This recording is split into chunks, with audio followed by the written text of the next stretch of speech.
Everybody, this is Dream, and today we have a nice 7-game Major League Baseball slate. This slate looks really good. Before I get started, though, can you guys smash that like and subscribe button? It really helps the channel. I also wanted to point out that there is one game with weather concerns, and that's the Atlanta game. And while they are a pretty stackable team today, that could definitely play in. Atlanta does have a history of, waiting games out to play, but there are a lot of slow-moving storms supposedly going to be around the park tonight. So you do want to keep track of that today. With that said, let's get into our pitchers. So we're going to start with our P1 options and Eovaldi, Ohtani, and Javier.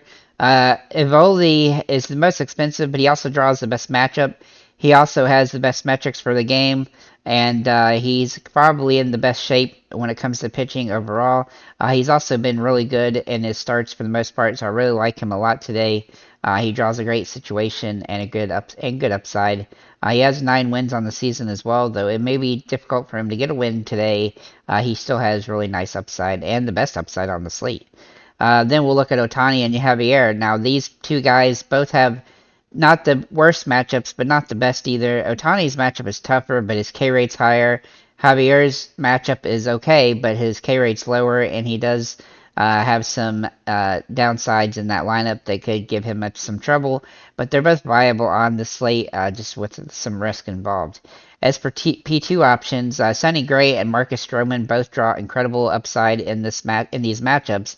Though they are Stroman's a little bit more risky than Gray, but I do like both of them and their plus matchups, and they both have really good stuff. And they're also limiting their home runs this season, which is nice. I do have 3 Hail Mary plays for you as well in Logan Allen, Matt Boyd, and AJ Smith-Shawver. Now, Allen and Boyd both have kind of difficult matchups, but they do have matchups where they can steal some strikeouts, but they're neither one of them are great strikeout guys, but they're decent for these particular matchups. As for AJ Smith-Shawver for Atlanta, he's started the season with 2 decent sets of innings. He has pitched 7.2 innings so far, and he's not given up an earned run. The strikeout rate hasn't really shown itself yet, but it is there, and it should be there at least. And Colorado definitely is a favorable matchup, so he does draw some utility here. All 3 of those guys can score 20 fantasy points in these particular matchups, but they are somewhat risky due to their either not having many starts under his belt like Shawver, or like Boyd and Allen having kind of suspect stuff occasionally. So that's what I have for pitchers today. Let's get into our bats. And for catcher, I have 2 top-tier options here, one being Sean Murphy for Atlanta. If you go with the Atlanta stack, he's definitely in play with home run potential. He hasn't been quite as good as he had been early in the season, but he still draws home run upside and nice metrics here. Then Gary Sanchez has some really good metrics here. He's also cheap. He's hit the ball pretty well lately, since he's been playing. His batting average isn't great, but his home run potential is, as he's hitting lots of them and not a ton of games so far, so that's really helpful, and he draws great metrics for this matchup here against Cleveland. Moving to first base, we're going to start with Freddie Freeman, who is very expensive today. He draws good home run potential, but he's a little bit risky due to his price, and he doesn't have great metrics for this matchup, just good. Same goes for Matt Olson. He has lots of home run upside, but he doesn't have the best metrics, as he hasn't been hitting the ball all that great. He's only at 228 batting average on the season, and he's really, even though he's getting lots of hits, he's not doing a ton with them, so that is the concern with him today. But he is viable on the slate and plus matchup. Nathaniel Lowe is also in play for Texas, though he draws a very risky matchup against Ohtani. He definitely has the upside, though, so he's worth a consideration. And then a value play here is Jose Abreu, who has just hit the ball really well recently. He's had some really good games in a row lately. I like his potential here, and he has home run potential. He really started the season pretty rough, but he's been really playing well the last week or so, so I really like his upside here. Maybe in the second base, we're going to start with one of our core plays in Ozzie Albies, who has just been hitting the ball really well, has nice home run potential here, in fact, and he draws incredible start. He's a core play, but honestly, there's 2 guys that you could put as a core play here, and the other one being Jose Altuve, whose metrics are almost as good as Albies for this particular game. He's also getting stolen bases lately, which is pretty crazy too, and he's hitting the ball pretty well as well, so I do like both these guys quite a bit. Dubon is also in play at this position, who is a core player at shortstop, as he has hit the ball really well lately. He has nice upside, and if he draws a start, he'll be a guy that will be a lot of people will be very happy to roster with his reduced price. Houston is definitely a good stackable team today, as well as Atlanta is.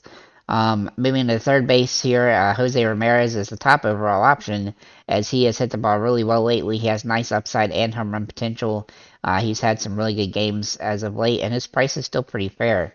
Austin Riley is a good option outside of him, though, as he has good metrics for this game, though he has been somewhat in a slump from a fantasy perspective in the last 5 or 6 games, but he definitely has home run potential in this one. Then we'll look at Alex Bregman, who, if you go with a Houston stack, then he's definitely somebody I would try to fit in the roster at this position. You could definitely kind of run any of these 4 guys I'm going to mention at this position, as they all have very nice upside, and he is definitely one that has that as well. Manny Machado is the last guy at this position I really like, and he has nice metrics here for this matchup. He's hitting the ball pretty well, and he has good home run potential. Between Atlanta, Cleveland, Houston, and San Diego, I think all 4 of these teams are very stackable today, and you could definitely play the third baseman who you fit with your stacks. So that's what I would recommend on this particular slate. Maybe in a shortstop, Corey Seager is the top option, as he has hit really well lately. He has nice home run potential, and he's scoring a lot of fantasy points, which is what we like to see from a guy like this. Though usually shortstop is pretty limited, but there actually is quite a few value plays today that have some upside. Another one is Dubon, who I already mentioned at second base. I do think he's kind of a core play just due to his price, and he definitely draws some nice matchup utility here. Ahmad Rosario is also in play, as he has hit the ball really well, though his price is pretty good. He isn't a home run threat. He's just a good base hitter with the potential to get on base and do stuff that way.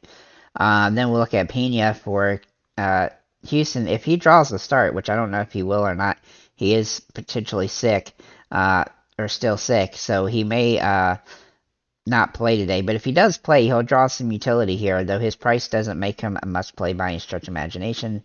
And then Arcia for Atlanta draws some really good metrics here. If he draws a start, he's hit the ball really well lately, and he's hitting the ball extremely well on the season as well, so I like his matchup metrics.